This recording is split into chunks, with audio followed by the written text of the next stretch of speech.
All right, so when solving exponential, we're going to switch it to the other form, right? So this one is exponential where the exponent is a variable like this. Okay, so it's already by itself, like this base and exponent's already by itself, so we're just going to switch it right away.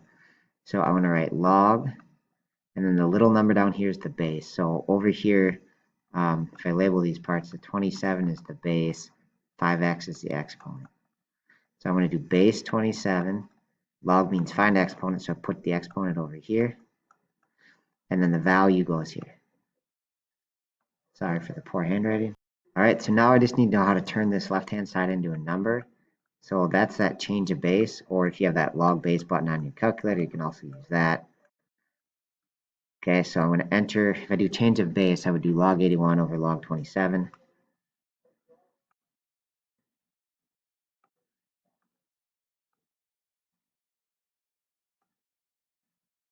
All right, and then just divide that number by 5. All right, so back here in our problem, this came out to be 1.333333, 5x, and then divide by 5, and we get that as our answer. I guess to 2 decimal places would be 0.27. Sorry again for the bad handwriting. My computer's struggling a little bit. All right, that's it. Thanks for watching.